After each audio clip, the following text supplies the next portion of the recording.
Turkey loads for the Remington Genesis 50 caliber rifle, William Hovey Smith, 2015. I'm the author of Extreme Muzzleloading and also Backyard Deer Hunting, and now we work up some turkey loads. This is Hovey Smith, the Backyard Sportsman, and today we're going to get started with turkey season. I'm going to be using two Remington rifles. The first is the Remington Genesis, and this is a side-swinging muzzleloader that was introduced several years ago and discontinued.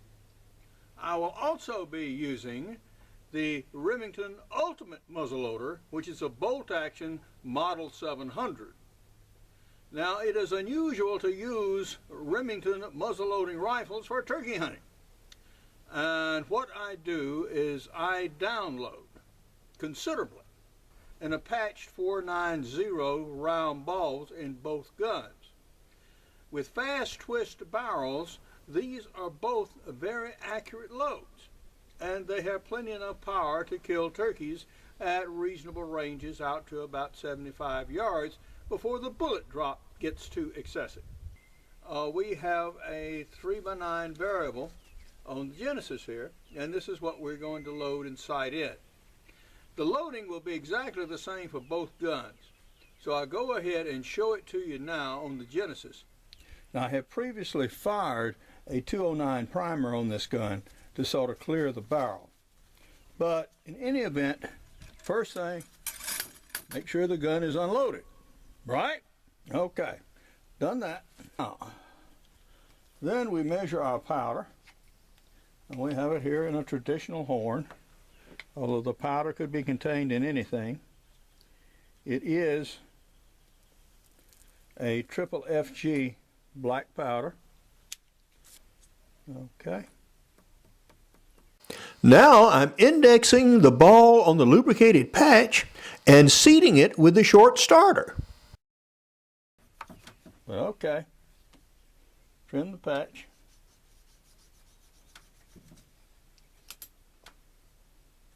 This has a relieved muzzle, so it makes patch loading balls very easy. All right.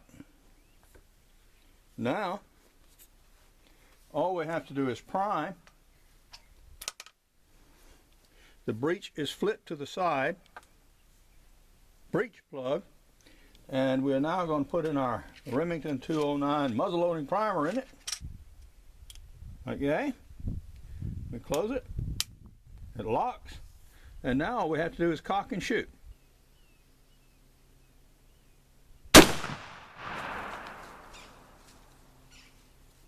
All right.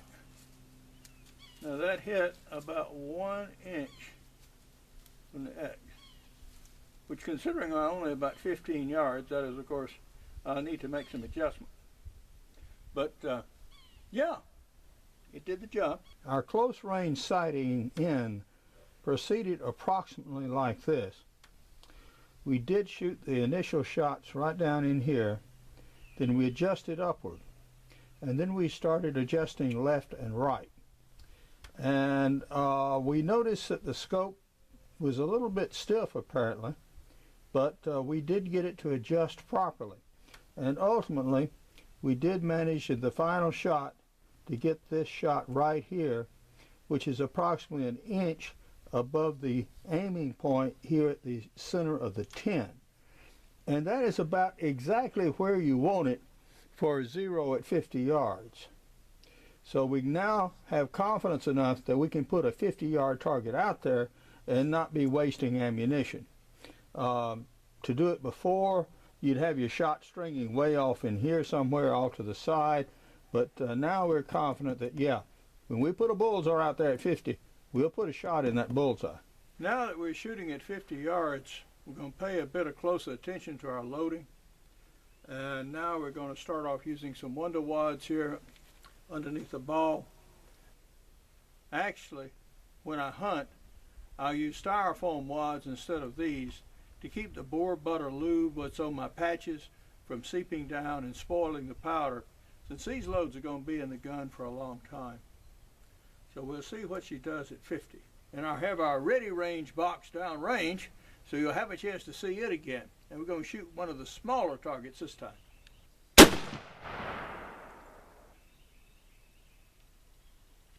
That one struck about 2 inches high and to the left. So we're going to shoot another and see if it still groups the same place. Looking at our ready range target, this is our group for the shots we fired. This happened to be the first shot, this is the second, the third, the fourth, the fifth. This is how we did at 100 yards. I aimed right here, and the first shot struck here, and the second here. Now this looks a little bit about like wind drift, but the winds are so mild today that I doubt very seriously is that the case. What I think is happening here is we're just looking now at shots through a dirty rifle. I need to clean the gun and tweak up these loads a little bit. One thing I'm going to do is I'm going to change the patch thickness, so these will be a little easier to load, and also use more uniform seating pressure. I have a method of doing that. So we'll make both of those improvements. It's the next day and we're back at the shooting bench again, and we're going to do a change up in several respects. Now this is my 32 caliber squirrel rifle, and I'm going to go ahead and unload it. Now I have successfully hunted turkeys with this rifle. As a matter of fact, I shot one once at about 70-odd yards, and the bullet struck low, and it actually caught it in the thigh, which was not a fatal hit. The turkey ran, but I did recover that turkey by the use of my dogs. Had it been closer, had I had a better hit, yeah, it would have killed it. And I have killed other turkeys cleanly with it at closer range. Now, in using a muzzle-loading rifle, one hopes to extend the range beyond that of a normal shotgun. That is, one would hope to be able to kill a turkey at 75 yards with your muzzle-loading rifle. It is possible, and that is the reason I am developing the load for this gun. Now, what I used last time was 20 grains of powder, which is a tiny charge for a 50 caliber round ball rifle. Typically, a deer charge, for example, would be more like 90 to 120 grains. 20, yeah, that's a squib load, but it is ideal for teaching a kid or letting a kid take his first close-range turkey. You saw how accurate they were. Not the best, but good enough to take a turkey at 20 or 30 yards with almost no recoil from a muzzleloader shooting a 50 caliber bullet. Same with 45 caliber muzzleloaders or 40s. Okay?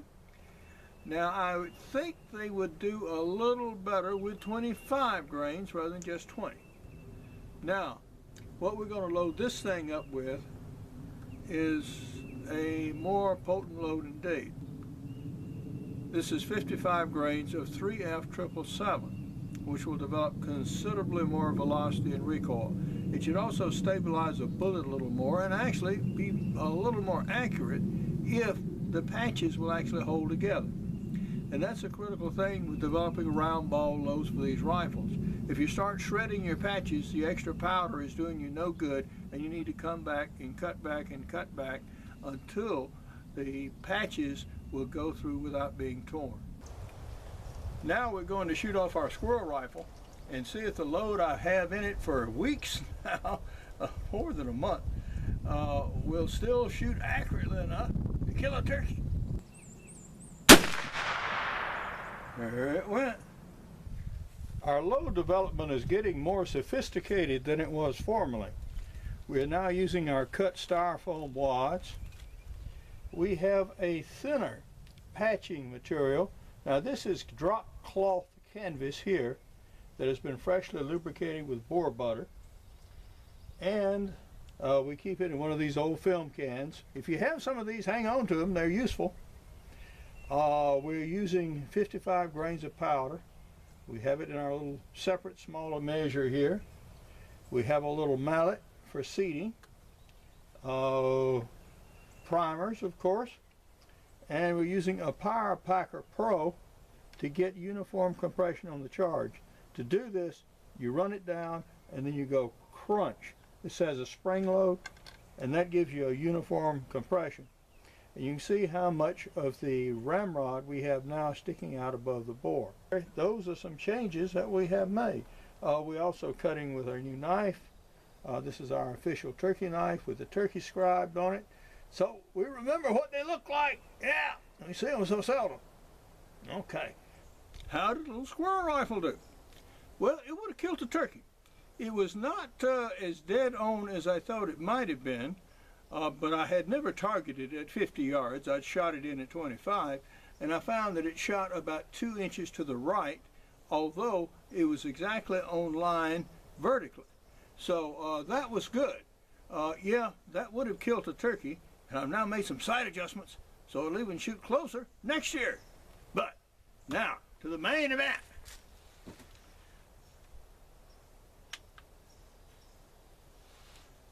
I'm actually going to shoot between a bunch of targets here just to see where the shot goes before I start making adjustments, since this load will shoot quite differently from the others. It shoots a bit high and a bit left, as it turns out. Well, we adjusted down about 2 inches and right about 1.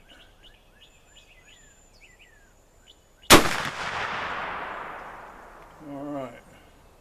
This scope has been on many rifles during the last decade or so, and what I think is going on is that its adjustments are starting to strip. Sometimes they're grabbing and sometimes they're not. At any rate, this is a 32 caliber hole from a squirrel rifle. So I did adjust it to bring it more to the center of aim for next year. So that was one benefit from shooting off the rifle as well as cleaning it. The first shot with a point of aim right here hit right here.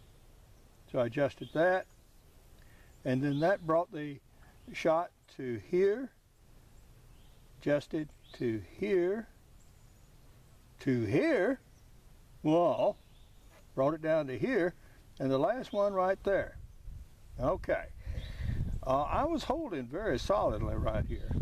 So I'm going to assume that something like this is real. So we're going to shoot at this bottom target down here, 3 shots, and we're going to see what it's going to do.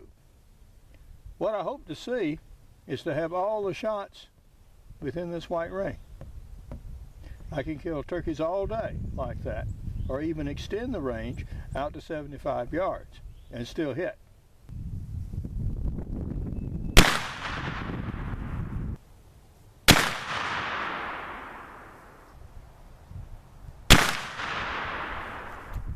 Here is our 3-shot group right here.